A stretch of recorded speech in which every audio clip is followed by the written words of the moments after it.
पिछले रात की घटना के बाद चंद्रशेखर पहले से ही डरा हुआ था और अब इस भयानक कुएं को देखकर वह और भी ज्यादा डर गया। लड़खड़ाते कदमों से चलते हुए वह गांव से बाहर जाने का रास्ता ढूंढने लगा, तभी किसी के चींखों ने उसका ध्यान अपनी ओर खींचा। आवाज किसी लड़की की थी। आवाज का पीछा करते हुए वह एक सूखे पीपल के एक पेड़ की ओर बढ़ा, जहां उसने देखा एक लड़की पेड़ से बंधी हुई थी जो चींख चींख कर उसे खोलने के लिए कह रही थी। चंद्रशेखर काफी देर उसे वैसे ही देखता रहा। लड़की जीन्स और टी शर्ट में थी। देखकर ही पता चल रहा था यह शहर से बिलोंग करती है। चंद्रशेखर ने आवाज लगाते हुए कहा, कौन हो तुम? लड़की ने उसकी तरफ गर्दन घुमाते हुए चिल्लाकर जवाब दिया, आर यू मैड? खोलने के बाद भी तो यह सवाल पूछ सकते हो डॉट। प्लीज खोलो यार। चंद्रशेखर ने आवाज में भारीपन के साथ कहा। देखो, कल रात से मेरे साथ बहुत अजीबोगरीब चीजें हो रही है। मेरे लिए जानना जरूरी है कि तुम कौन हो। अजीबोगरीब इवेंट्स मेरे साथ भी हो रही है यार।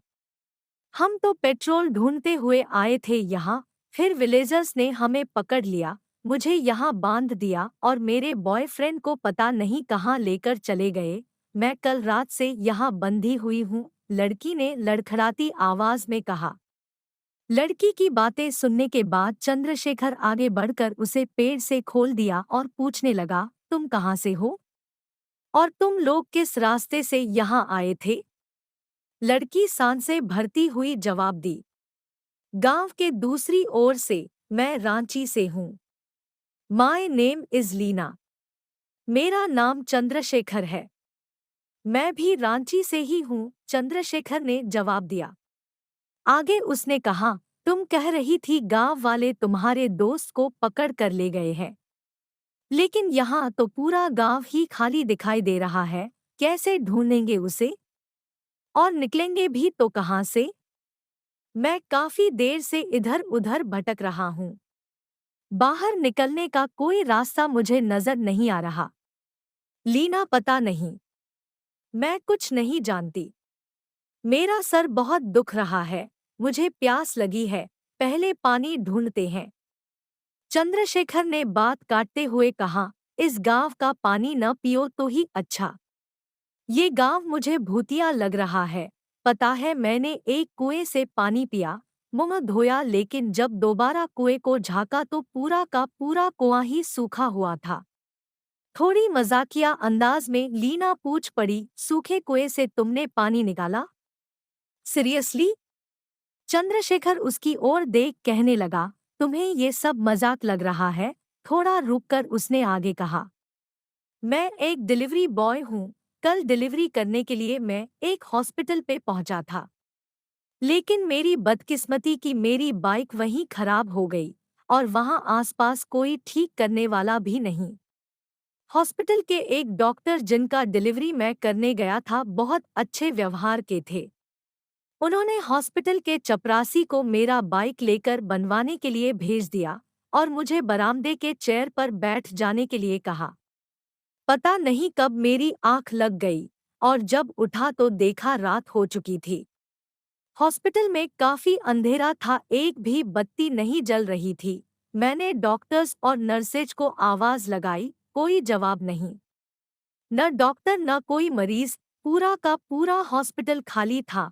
अंधेरों के कारण ठीक से दिखाई नहीं दे रहा था, लेकिन चांदनी रात में मैं इतना जरूर समझ पा रहा था कि यह वह हॉस्पिटल नहीं है जो मैंने दिन में देखा था, क्योंकि फिर मुझे कुछ याद नहीं।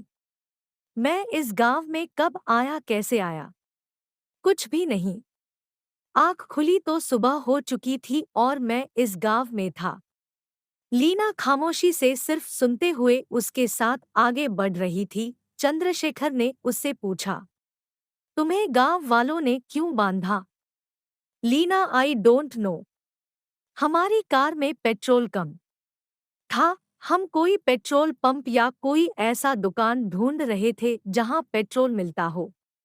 शाम हो चुकी थी और ढूंढते हुए रास्ता भटक कर यहाँ आ पहुँचे।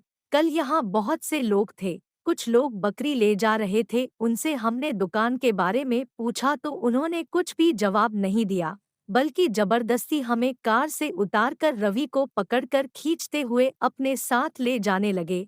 मैं उन्हें रोकने की कोशिश की तो कुछ औरतों ने मुझे उस पेड़ पे बांध दिया और सब के सब चले गए।